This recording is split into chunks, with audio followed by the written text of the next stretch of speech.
ये है लखन का घर, जिसमें लखन अपनी माँ और पत्नी ज्योति के साथ रहता है। और हाँ, इनके अलावा इस घर में इनका एक नौकर रामू भी रहता है, जो यहाँ पिछले 15 सालों से काम कर रहा है। घर में पढ़ी लिखी बहू आने से लखन की माँ को लगने लगा है कि उनकी इस घर में अब वैल्यू कम हो गई है। अरे बहू, कहाँ मर गई? एक कप चाय ही पिला दे। मम्मी जी, अभी मैं ऑफिस का काम कर रही हूँ, आप रामू को कह दो, वो ला देगा। अरे रामू, तू ही चाय पिला दे इस बुढ़िया को। बड़ी मालकिन, अभी मैं ज्योति मैडम के कपड़े इस्त्री कर रहा हूँ, थोड़ी देर बाद ला दूंगा। हे भगवान, इस नई बहू के आते ही मेरे तो जैसे उल्टे दिन ही शुरू हो गए हैं। सब इस नए जमाने की पढ़ी लिखी बहू के ही नखरे उठा रहे हैं। मेरी तो जैसे किसी को कोई परवाह ही नहीं। जब देखो तो सब ज्योति ज्योति की लट लगाए रखते हैं। हे भगवान, अब तो बस तेरा ही सहारा है। तू ही कोई चमत्कार करके दिखा दे, कोई ऐसा चमत्कार कर कि सब मेरी सुनने लगे। तभी स्नेहा की पुरानी सहेली नेहा वहाँ आती है। स्नेहा को परेशान देखकर नेहा उससे पूछती है कि अरे स्नेहा, तू इतनी उदास क्यों है? सब ठीक तो है ना?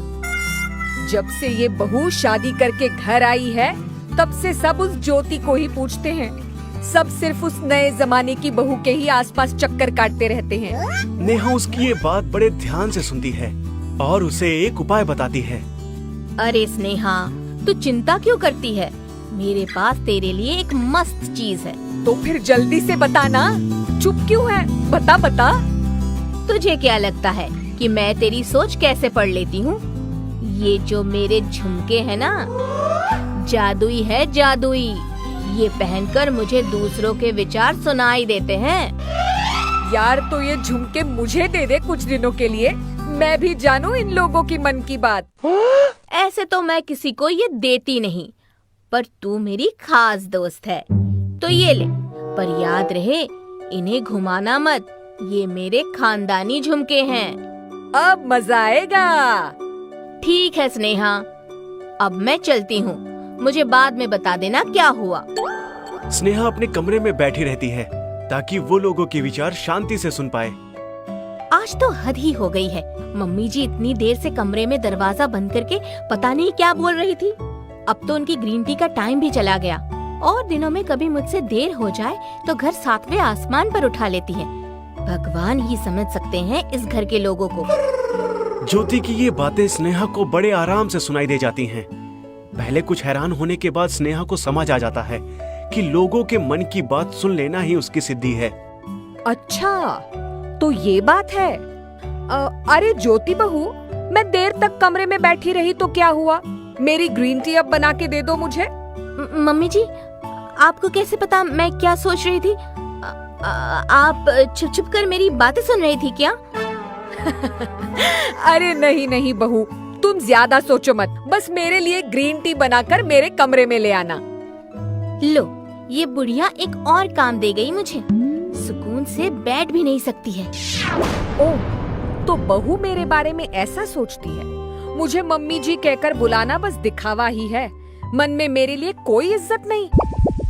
मेरा तो जीवन ही इस घर की सेवा करने में निकल गया।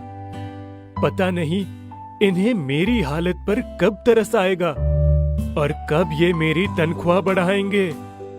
आज छोटे मालिक घर आएंगे तो उनसे कहूँगा तनख्वाह बढ़ाने के लिए। क्यों रे रामू, अभी 3 महीने पहले ही तेरी तनख्वाह बढ़ाई थी और अब फिर से तुझे तनख्वाह बढ़ानी है? इस कंजूस बुढ़िया को मेरे मन की बात भी सुनाई देने लग गई। जी मालकिन, वैसे आपको कैसे पता चला कि मैं क्या सोच रहा हूँ? तू सोचा मत कर, बस काम पे ध्यान दे। शाम होने पर लखन के घर आने का समय हो जाता है और दरवाजे की घंटी बजती है।